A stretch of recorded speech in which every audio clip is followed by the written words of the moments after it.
புதிய பாரதத்தில் கல்வி சீர்திருத்தங்கள் என்ற தலைப்பில் கோவையில் நடைபெறும் 2 நாள் தேசிய கருத்தரங்கினை தமிழக ஆளுநர் RN ரவி துவக்கி வைத்தார். அகில பாரதிய ராஷ்டிரிய சாசிக் மகாசங் மற்றும் ஆசிரியர் அமைப்புகள் சார்பில் கோவை பந்தய சாலையில் அமைந்துள்ள நட்சத்திர ஹோட்டலில் நடைபெற்ற இக்கருத்தரங்கில் பல்வேறு மாநிலங்களைச் சேர்ந்த ஆசிரியர்கள் மற்றும் கல்வியாளர்கள் கலந்து கொண்டு தேசிய கல்விக் கொள்கையின் சிறப்பம்சங்கள் மற்றும் நாட்டின் பாரம்பரியத்தோடு சேர்ந்த கல்வி முறை குறித்த கருத்துக்களை எடுத்துரைத்தனர். இந்நிகழ்வில் கலந்து கொண்ட தமிழக ஆளுநர் பேசியதாவது: இன்றைய காலகட்டத்தில் உலக அளவில் தொழில்நுட்பம் சார்ந்த அபரிதமான வளர்ச்சி அனைத்து துறைகளிலும் நடந்து வருகிறது. இந்த சூழலில் நமது அறிவு சார்ந்த வளர்ச்சி மிகவும் முக்கியமாகவும் இதற்கு நமது தேசிய கல்விக் கொள்கை வழிவகுக்கிறது. 200 ஆண்டுகளுக்கு முன்பு பாரதம் உலகின் தலைசிறந்த நாடாக இருந்தது. பிரிட்டிஷ் காலனி ஆதிக்கத்திற்கு பிறகும் இந்திய விடுதலை அடைந்த பின்பும் உலக பொருளாதாரத்தில் 11வது இடத்தில்தான் நாம் இருந்தோம். இதற்கு காரணம் மேற்கத்திய நாடுகளின் சிந்தனைகளின் தாக்கம்தான். பிரிட்டிஷ் நாட்டினர் நமது நாட்டை விட்டு வெளியேறிய போதும் காலனி நாடுகளின் ஆதிக்கம் அனைத்து துறைகளிலும் இருந்துள்ளது. குறிப்பாக கல்வியிலும் இருக்கிறது. இதை மாற்றும் வகையில் தேசிய கல்விக் கொள்கை வகுக்கப்பட்டு நமது நாட்டின் பாரம்பரியமிக்க கல்வி முறை அதில் உள்ளது. பல்வேறு துறை சார்ந்த வளர்ச்சி என்பது அதில் முக்கிய அம்சமாக இருந்தபோதும் இந்தியாவின் பாரம்பரியமிக்க கலாச்சார பாரம்பரியம் அதன் ஆன்மாவாக உள்ளது.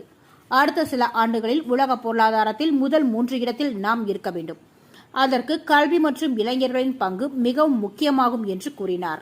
இந்த கருத்தரங்கில் பல்கலைக்கழக மானியக் குழுவின் பேராசிரியர் மணிஷ் R. ஜோஷி, முன்னாள் ஆங்கில பேராசிரியர் குமாரசாமி, அகில இந்திய இணை அமைப்பு செயலாளர் குந்தா லட்சுமணன், சிண்டிகேட் பாரதியார் பல்கலைக்கழக உறுப்பினரும் கொங்கு நாடு கலை மற்றும் அறிவியல் கல்லூரி செயலாளர் டாக்டர் CA வாசுகி மற்றும் மாநில மற்றும் மத்திய பல்கலைக்கழகங்களின் துணை வேந்தர்கள், IIT மற்றும் IIM-களின் இயக்குநர்கள் உட்பட பலர் கலந்து கொண்டனர். सेक्रेटरी अखिल भारतीय राष्ट्रीय शैक्षिक महासंघ.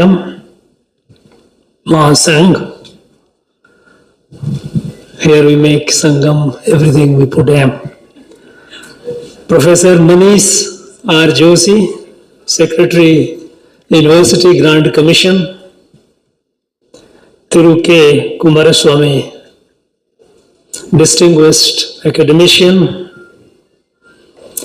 Dr. CA Vasuki, Secretary, Kongu Nadu Arts and Science College. Dr. R. Bhaskar, Convener President, Tamil Nadu Higher Education Teachers Association. Dr. C.P. Satish, Co-Convener and President, उन्नत विद्याभ्यास अध्यापक संगम.